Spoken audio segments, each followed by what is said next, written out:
ಲೋಕಸಭೆ ಸದಸ್ಯರ ಸಂಖ್ಯೆ ಸರ್ ಅಮಾನತ್ ಆಗಿದೆ ಸರ್, 142ಕ್ಕೆ ಏರಿಕೆ ಆಗಿದೆ ಸರ್. ಇಂಡಿಯಾ ಒಕ್ಕೂಟದವರು ಇದನ್ನು ಖಂಡಿಸಿ ಡಿಸೆಂಬರ್ 22ಕ್ಕೆ ನಾವು ರಾಜ್ಯಾದ್ಯಂತ ದೇಶವ್ಯಾಪ್ತಿ ಹೋರಾಟ ಮಾಡ್ತೀವಿ. ಮಾಡ್ತಾ ಇರಬೇಕು ಅವರು. ಯಾಕೆಂದರೆ ಅವರಿಗೆ ವಿರೋಧ ಪಕ್ಷದಲ್ಲಿ ಇದು ಗೊತ್ತಿಲ್ಲ ಹೆಂಗೆ ವಿರೋಧ ಮಾಡಬೇಕು ಅಂತ. ಧರಣಿ, ಮೆರವಣಿಗೆ ಮರೆತುಬಿಡ್ಯಾರ ಅವರು. ಅಧಿಕಾರ ನಡೆಸಿ ಸ್ವತಂತ್ರ ಬಂದ ಇವತ್ತಿನ ತನಕ ಕೂಡ ಇನ್ನೂ ಧರಣಿ ಮೆರವಣಿಗೆಗಳು ಮಾಡಲಿ. ಸರ್, ಈಗ ಪೇಜಾವರ ಶ್ರೀಗಳು ಮಾಡಿ ಸರ್, ಹಿಂದೂ ರಾಷ್ಟ್ರ ಆಗಬೇಕಂತಂದ್ರೆ ರಾಮ ಮಂದಿರ ಉಳಿಬೇಕಾದ್ರೆ ಹಿಂದೂ ಆಗಿ ರಾಷ್ಟ್ರ ಆಗಬೇಕಂತ ಹೇಳಿದ್ರು. ಅದಕ್ಕೆ CM ಅವರು ಸಾಧ್ಯನೇ ಇಲ್ಲ. ಸರ್ವ ಜನಾಂಗ ಇರುವಂಥ ದೇಶ ಈಗ ಅದು ಸಾಧ್ಯನೇ ಇಲ್ಲ. ಅದು BJP ಅಜೆಂಡಾ ಅಂತ ಅನ್ನೋದು. BJP ಅಜೆಂಡಾ ಅಲ್ಲ, ಅದು ದೇಶದ ಹಿಂದೂಗಳ ಅಜೆಂಡಾ. ಹಿಂದೂ ರಾಷ್ಟ್ರ ಆಗಬೇಕು ಅಂತ ಯಾರೋ BJP ಒಬ್ಬರು ಹಿಂದೂ ರಾಷ್ಟ್ರ ಆಗಬೇಕು ಅಂತಂದರೆ ಹಿಂದೂ ರಾಷ್ಟ್ರ ಆಗಲ್ಲ. ಹಿಂದೂ ರಾಷ್ಟ್ರ ಈ ದೇಶದಲ್ಲಿಂದ ಹಿಂದೂಗಳು ತೀರ್ಮಾನ ಮಾಡಿದ್ದಾರೆ. ಅಯೋಧ್ಯೆಯಲ್ಲಿ ರಾಮ ಮಂದಿರ ಕಟ್ಟಬೇಕು. ಇವತ್ತಿಂದೇನು ತೀರ್ಮಾನ ಅದು?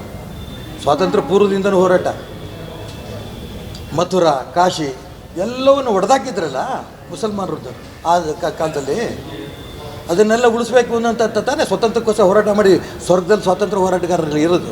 ಅವರೆಲ್ಲರೂ ಆತ್ಮಕ್ಕೆ ಶಾಂತಿ ಸಿಗ್ತಾ ಇದೆ ತಾನೇ. ಈಗ ಅಯೋಧ್ಯೆದ ಮುಗೀತು, ನಾಳೆ 22ಕ್ಕೆ ಇಡೀ ಪ್ರಪಂಚ ನೋಡೋಂಥ ವಿಶೇಷ ಕಾರ್ಯಕ್ರಮ ಆಗುತ್ತೆ. ನಿನ್ನೆ ಕಾಶಿಯ ಬಗ್ಗೆ ವಿಶೇಷವಾದ ಕೋರ್ಟ್ ಆರ್ಡರ್ ಆಗಿದೆ. ಮಥುರಾ ಬಗ್ಗೆ ಸರ್ವೆ ಕೊಟ್ಟಿದ್ದಾರೆ. ದೇಶದಲ್ಲಿರೋಂಥ ಹೊಸ ಮಸೀದಿಗಳ ಬಗ್ಗೆ ನಾನು ವಿರೋಧ ಮಾಡಲ್ಲ. ಹೊಸ ಮಸೀದಿನಲ್ಲಿ ಮುಸಲ್ಮಾನರುಗಳು ಅವ್ರು ಏನು ಬೇಕಾದ್ರೂ ಪ್ರಾರ್ಥನೆ ಮಾಡಲಿ, ನಮಾಜ್ ಮಾಡಲಿ, ಏನು ಬೇಕಾದ್ರೂ ಮಾಡಲಿ.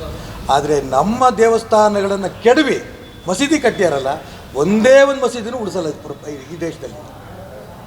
ಹಿಂದೂಗಳ ದೇವಸ್ಥಾನವನ್ನು ಕೆಡವಿ ಎಲ್ಲೆಲ್ಲಿ ಮಸೀದಿ ಕಟ್ಟಿದಾರೋ ಅದು ಯಾವ ದೇವಸ್ಥಾನವನ್ನು ಯಾವ ದೇವಸ್ಥಾನದಲ್ಲೂ ಕೂಡ ಮಸೀದಿ ಇರೋಕ್ಕೆ ಬಿಡಲ್ಲ. ಇದು ನನ್ನ ವೈಯಕ್ತಿಕ ಅಭಿಪ್ರಾಯ ಇದೆ. ಪುರಾತನ ಮಸೀದಿಗಳೆಲ್ಲ ತೆಗೆದು ಹಾಕ್ತೀರಿ? ನೋ, ಪುರಾತನ ದೇವಸ್ಥಾನಗಳೆಲ್ಲವನ್ನೂ ಉಳಿಸ್ತೀವಿ. ಎರಡಕ್ಕೂ ವ್ಯತ್ಯಾಸ ಇದೆ. ಹಾಂ, ಹೊಸ ದೇವಸ್ಥಾನಕ್ಕೆ, ಹೊಸ ಮಸೀದಿಗಳಿಗೆ ನೀವು ಎಷ್ಟಾರು ಮಾಡ್ಕೊಳ್ಳಿ, ನಮ್ದು ಅಭ್ಯಂತರ ಇಲ್ಲ.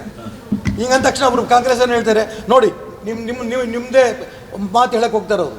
ನೋಡಿ BJPಯವರು ಮಸೀದಿ ತೆಗೆದಾಕ್ತಾರಂತೆ ಅಂತ. ಮಸೀದಿ ತೆಗೆಯಲ್ಲ. ಯಾವುದು ದೇವಸ್ಥಾನ ಇತ್ತೋ ಆ ದೇವಸ್ಥಾನವನ್ನು ಉಳಿಸ್ಕೋತೀವಿ. ಹೊಸ ಮಸೀದಿಗಳು ಕಟ್ಕೊಂಡು ನಮಾಜ್ ಮಾಡಿಕೊಂಡ್ರೆ ತುಂಬ ಸಂತೋಷ, ಅವ್ರಿಗೆ ಎಂಕರೇಜ್ ಮಾಡ್ತೀವಿ. ಅವರು ನಮ್ಮ ಅಣ್ಣ ತಮ್ಮಂದ್ರೆ ಮುಸಲ್ಮಾನರು ಕೂಡ. ಆದರೆ ಅವ್ರಿಗೆ ನೆನಪಿರಬೇಕು, ಹಿಂದೂ ದೇವಸ್ಥಾನಗಳನ್ನು ನಿಮ್ಮ ಪೂರ್ವಜರು, ನಿಮಗೂ ಅವ್ರಿಗೂ ಸಂಬಂಧ ಇಲ್ದಿದ್ದವರು, ವಿದೇಶದಿಂದ ಬಂದಿರೋಂಥ ಮುಸಲ್ಮಾನರು ಈ ದೇಶದಲ್ಲಿಂಥ ನಮ್ಮ ಶ್ರದ್ಧಾ ಕೇಂದ್ರಗಳನ್ನು ಒಡೆದು ಪುಡಿ